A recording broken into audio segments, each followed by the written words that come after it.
Hola, ¿qué tal? Muy buenas noches, un gusto saludar nuevamente. El día de hoy comenzamos con la clase número 4 de la materia Derecho Procesal Constitucional. El tema del día de hoy es la magistratura constitucional. Para comenzar vamos a hablar un poco del Tribunal Constitucional. Pero, ¿qué es un Tribunal Constitucional? Es conocido también como Corte Constitucional.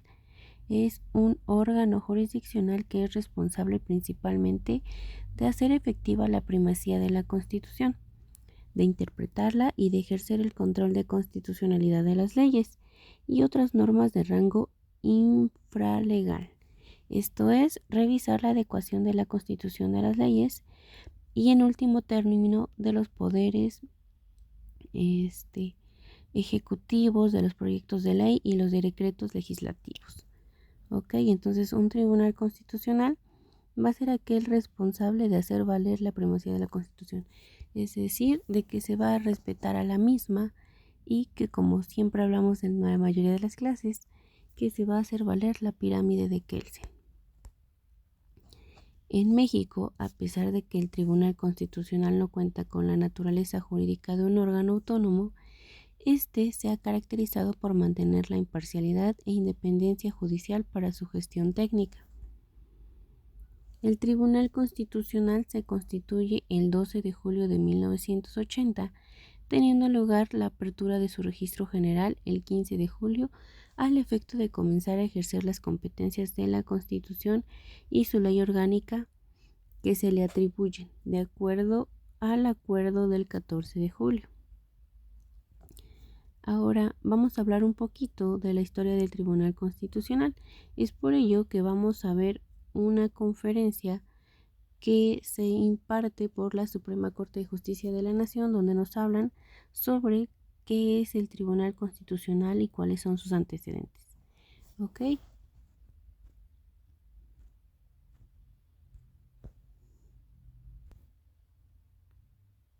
Ahora sí, comenzamos.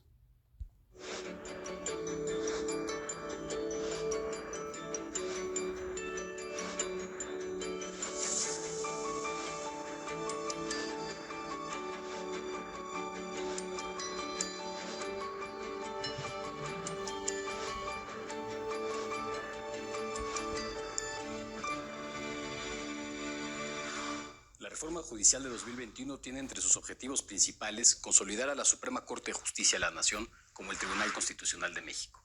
¿Pero qué significa esto? Sobre ello vamos a platicar con la magistrada Fabiana Estrada Tena. Acompáñenme. Comenzamos. Fabiana Estrada Tena es licenciada en Derecho por la Universidad Nacional Autónoma de México, maestra en Derecho por la Escuela de Leyes de la Universidad de Virginia en Estados Unidos. Fue secretaria de Estudio y Cuenta, especializada en controversias constitucionales y acciones de inconstitucionalidad en la Suprema Corte de Justicia de la Nación. En julio de 2021, rindió protesta como magistrada de circuito, luego de resultar vencedora en el 5º concurso de oposición libre para la designación de magistradas y magistrados de circuito. Actualmente, es coordinadora general de asesores de la Presidencia de la Suprema Corte, donde coordina las áreas de Derechos Humanos, Género, Relaciones Institucionales y el Centro de Estudios Constitucionales. Fabiana, muchas gracias por acompañarnos y bienvenida a tu programa Escuela Judicial. Muchas gracias por la invitación, Fran. Un gusto estar aquí. El gusto es completamente nuestro y, por favor, Fabiana, permíteme comenzar sentando un piso mínimo. La reforma judicial de 2021 tenía o tiene dentro de sus aspiraciones fundamentales la consolidación del Tribunal Constitucional. Pero, ¿qué es un Tribunal Constitucional y qué diferencia tiene con los tribunales supremos? El Tribunal Constitucional es básicamente un órgano jurisdiccional encargado de la defensa de la Constitución, encargado de hacer prevalecer la Constitución por encima de leyes o actos que sean contrarios a ella. La idea de control constitucional comúnmente es aceptado que parte de la sentencia paradigmática Marbury contra Madison de la Corte de Estados Unidos, que es una sentencia en la que simplemente se dice si la Constitución es una norma y es una norma superior a las demás porque es la que sirve de fundamento para emitir todas las demás, entonces cualquier norma que no se emita de conformidad con los contenidos de la Constitución tendría que ser inaplicada. Ahora bien, un tribunal constitucional es un órgano que tiene la función encomendada específicamente de llevar a cabo este control constitucional. El control constitucional puede llevarse a cabo por todos los jueces ordinarios en un sistema jurídico. La idea del Tribunal Constitucional es que sea un órgano específicamente dedicado a esta defensa. Los tribunales constitucionales surgen en los años 20 del siglo pasado, en el siglo XX, primera parte del siglo XX, en el entreguerras, digamos, y surgen como una estrategia para dejar atrás sistemas políticos autoritarios. Surgieron como una medida para poder transitar a democracias en países que habían estado en regímenes autoritarios. Y en este sentido, los dos primeros tribunales constitucionales surgen en Europa, en Austria y en Checoslovaquia. Y una de las razones por las que, o uno de los fundamentos teóricos que dan origen a estos tribunales, es una disputa académica entre Carl Schmitt y Hans Kelsen acerca de quién debía en una democracia llevar a cabo este control constitucional, e históricamente prevalece la visión de Kelsen de que debía ser un órgano jurisdiccional, independiente y autónomo el que llevara a cabo esta función de control constitucional, porque esto es lo que de mejor manera asegura los valores democráticos. Entonces, tradicionalmente las funciones de un tribunal constitucional son, por un lado, defender el diseño institucional, dar salida a las disputas políticas con los elementos de la Constitución, de acuerdo con las normas constitucionales. Una siguiente función es desarrollar los derechos fundamentales, proteger los derechos fundamentales, defender no solo la parte orgánica, sino también los derechos contenidos en una Constitución.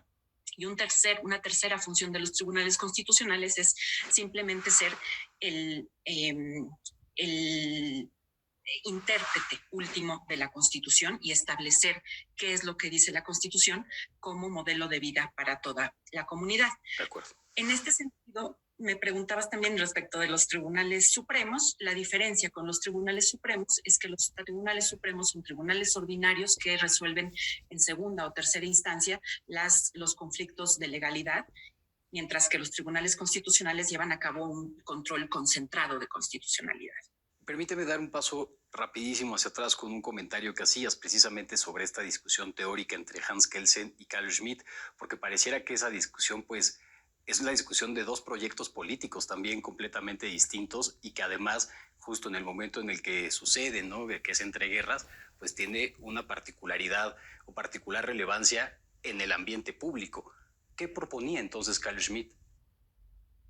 Que debían ser los propios órganos legislativo o ejecutivo los que debían llevar a cabo esta función, porque de esta manera se preservaba de mejor manera la democracia. Pero la democracia tiene diversas dimensiones. No solo está la parte mayoritaria de representación, sino también tiene un contenido sustantivo de protección de los derechos. Entonces, para Kelsen era importante proteger que el órgano que defendiera la Constitución pudiera ser un órgano que estuviera fuera de estos poderes mayoritarios y que pudiera ejercer esta función contramayoritaria. Cuando hacemos esta descripción o esta definición y esta explicación sobre qué son los tribunales constitucionales, pareciera que la Suprema Corte ya tiene también estas funciones. ¿Es entonces la incorporación o la existencia de funciones de control de legalidad lo que hace que la Suprema Corte de Justicia de la Nación no sea todavía un tribunal constitucional en ese sentido? La Corte es realmente un tribunal constitucional. La Corte es un tribunal constitucional. Ya ha evolucionado este concepto. La figura del tribunal constitucional ha evolucionado y hoy en día existen diversos modelos. Existen tribunales, cortes supremas que tienen básicamente o fundamentalmente funciones de control constitucional y que hacen de ellas un tribunal constitucional. En cierta manera se ha difuminado esta diferencia entre tribunales supremos y cortes constitucionales porque existen ya diversos modelos. Existen tribunales supremos con salas constitucionales. Lo importante a lo que tenemos que ver es a las funciones que desempeña. Y desde la reforma constitucional de 1994, la Corte es propiamente y en toda su dimensión un tribunal constitucional, porque tiene encomendadas funciones de control constitucional, tiene encomendadas funciones propias de un tribunal constitucional, que son precisamente llevar a cabo procesos específicos, concentrados para la resolución de conflictos vinculados con competencias, para llevar a cabo control abstracto a través de las controversias constitucionales, las acciones de inconstitucionalidad, y los asuntos que llegan por la vía de amparo son asuntos que entrañan netamente cuestiones de control constitucional. Entonces, realmente, por las funciones que desempeña, la Corte es en toda su dimensión un tribunal constitucional. Fabiana, permíteme regresar en un momento con este proceso de consolidación, pero antes vamos a una breve pausa. A nuestra audiencia, por favor, no se desconecten, apenas estamos comenzando. Estás viendo Escuela Judicial.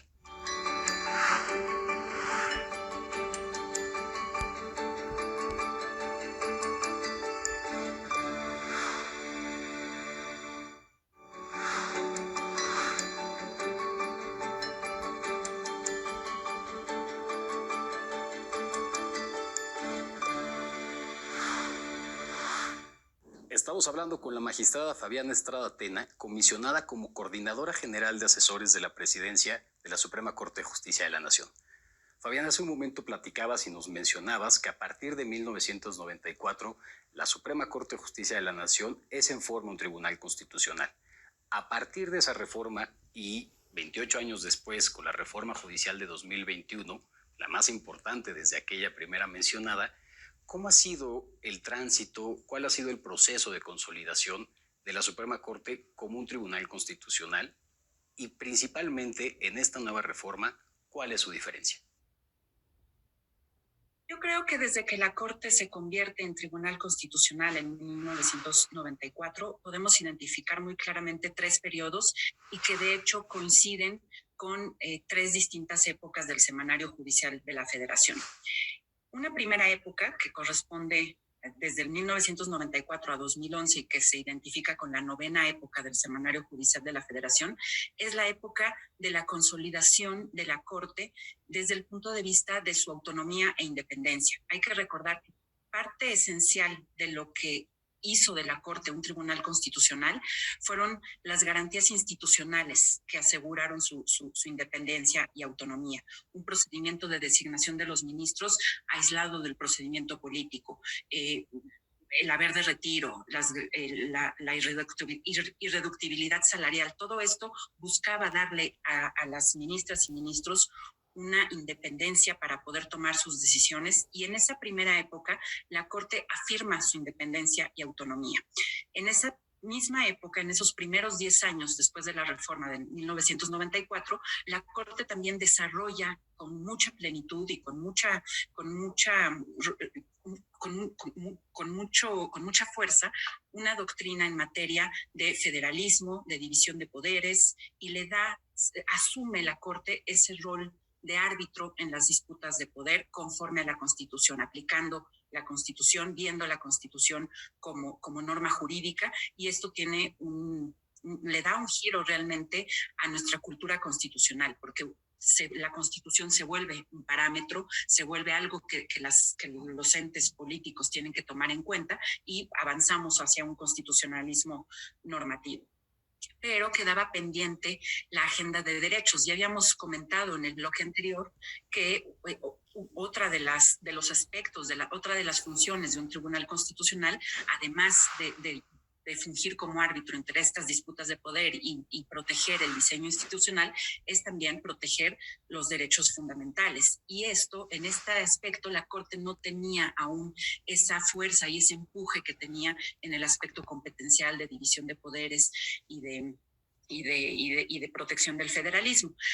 Esto comienza a cambiar a partir de 2008, 2009, y ya con la reforma de 2011 en materia de derechos humanos y amparo, comienza esta segunda etapa de desarrollo de los derechos fundamentales, y coincide entonces con la 10ª época del Semanario Judicial de la Federación, y es una época en que se desarrollan los derechos humanos, en que se amplía el parámetro de validez constitucional gracias a la determinación de la Corte de ya no ver los tratados en términos de jerarquía, sino en sino en términos de mayor protección a la persona. Entonces, esto marca un segundo momento muy importante.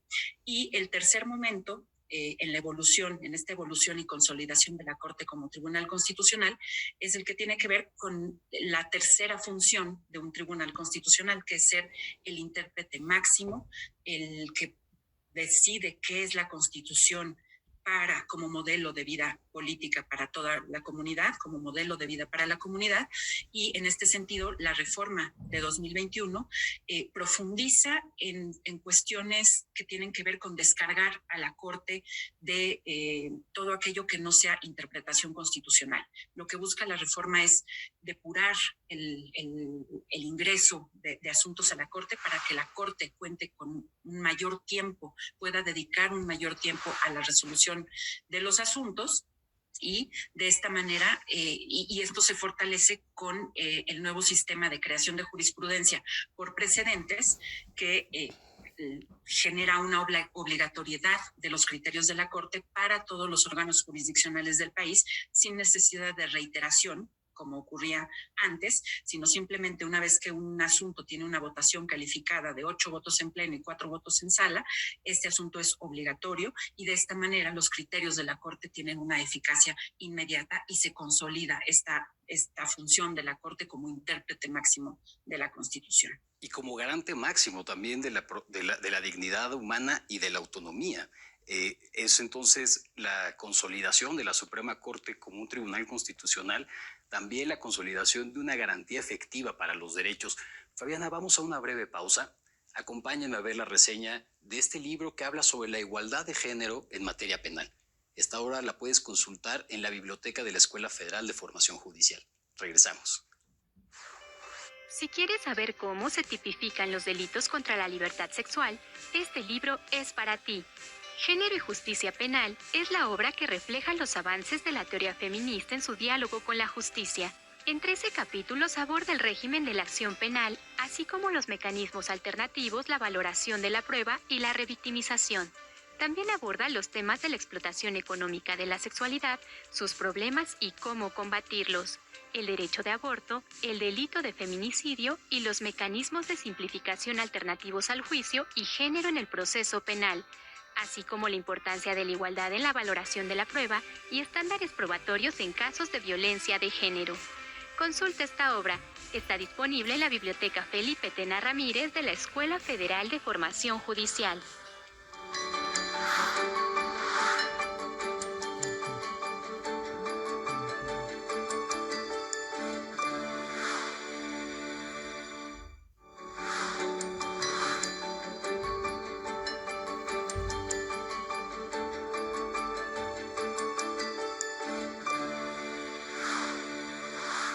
Muchas gracias por continuar con nosotros.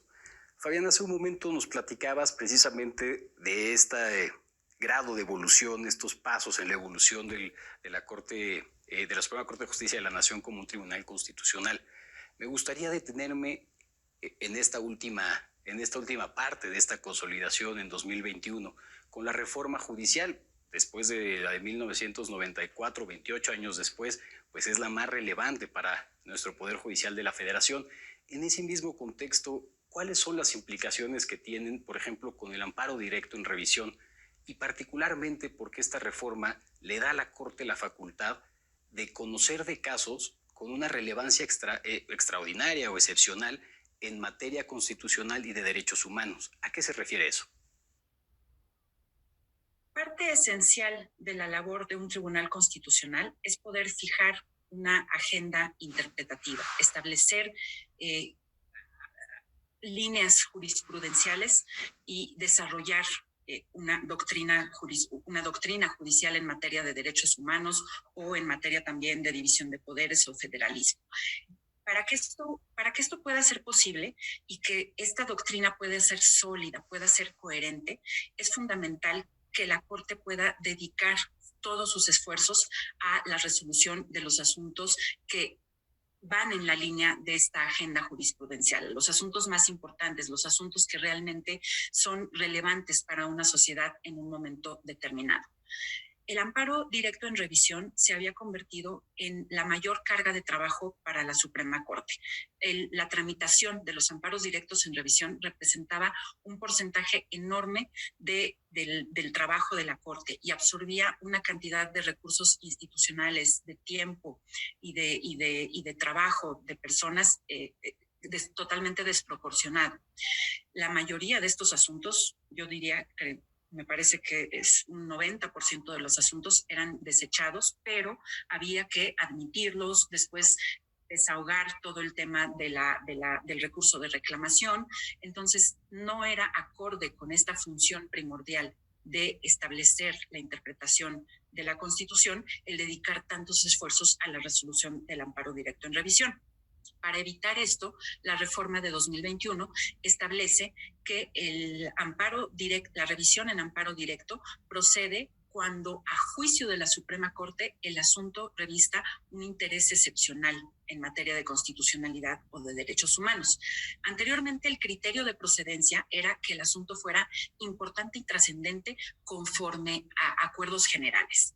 Lo que hace la reforma, al decir que es un interés excepcional y a juicio de la Suprema Corte, es darle mayor discrecionalidad a la Corte al elegir qué asuntos va a admitir. De lo que se trata es que la Corte admita solo aquellos asuntos que van a contribuir a la construcción de su doctrina, aquellos asuntos que estima relevantes para la sociedad en un momento determinado, a la luz de la realidad social, qué asuntos son importantes resolver, qué asuntos abonan a la construcción de los derechos, qué asuntos le permiten a la Corte asumir esa función de garante a la que te referías en el bloque anterior. Entonces, de esto va la reforma al amparo directo en revisión, y va acompañada de una medida muy importante, que es eliminar el recurso de reclamación en contra de los desechamientos. Por supuesto. Fabián, en este contexto, y creo que es importantísimo resaltarlo, ¿qué papel ocupa la sociedad para la consolidación del Tribunal Constitucional? Entendemos que hay un marco jurídico, hay un marco legal, hay también una tradición jurisdiccional, hay también una política judicial. Sin embargo, ¿qué papel ocupa la sociedad para lograr la consolidación del Tribunal Constitucional de México? Es muy importante esta pregunta. Todos tenemos un papel que cumplir en la consolidación de nuestra justicia constitucional. Yo diría que hay, por ejemplo, un papel de la academia en dar seguimiento y al papel de la Corte como Tribunal Constitucional, dar seguimiento a los asuntos, dar su opinión y difundir los criterios de la Corte e involucrarse en este proceso interpretativo, básicamente en un modelo de deliberación y de diálogo con las sentencias de la Corte. Hay un papel también que tiene que cumplir la abogacía. Tiene que haber, a mayor calidad de la abogacía, van a llegar mejores argumentos a la Corte, y si los argumentos que llegan a la Corte son mejores, también las sentencias van a ser mejores. Una demanda es también a veces un primer borrador de una sentencia. Entonces, la calidad de las sentencias de la Corte también requiere de calidad en el planteamiento de argumentos ante la Corte. La producción científica, las ONGs, los think tanks tienen que producir investigación de calidad que le permita a la Corte contar con elementos que le permitan conocer cuál es la realidad y basar sus sentencias en evidencia científica, en estudios sociológicos. La Corte es el intérprete máximo de la Constitución, pero no es la única involucrada en ello. Interpretar la Constitución es también producto de un proceso deliberativo, y la sociedad tiene que involucrarse en dar su punto de vista sobre qué es esta Constitución que nos rige a todos, en el entendido de que será la Corte la que al final tenga esa palabra, esa última palabra. Y es fundamental la participación de las personas precisamente para que los derechos pasen de una letra de ley a una realidad de los hechos, donde las personas podemos agenciarnos de ellos, podemos realmente conocerlos, podemos ejercerlos, pero sobre todo demandar su cumplimiento y su protección. Fabiana, muchísimas gracias por habernos permitido platicar contigo para darnos estas claves y entender una materia que es de fundamental relevancia en 2021 y en los años que vienen. Muchísimas gracias por la invitación. Fue un placer. Entonces, ahora bien que ya sabemos que es un tribunal constitucional y que este tribunal es la Suprema Corte de Justicia de la Nación, podemos decir que en México, en virtud de sus reformas constitucionales de 1987 y 1994, han convertido a la Suprema Corte de la Nación en un tribunal que solo resuelve asuntos constitucionales, con lo cual materialmente y en la práctica pues ya es un tribunal constitucional, como la menciona la ministra que vimos hace unos minutos. De tarea se va a quedar que el alumno desarrolle una infografía sobre el Tribunal Constitucional en México, que incluya quién es, qué es y para qué sirve. Esto pues a través de la conferencia que vimos hace unos minutos. Ahora que ya sabemos que es un tribunal constitucional, no está de más que compartamos esta información. Muchas gracias, hasta luego.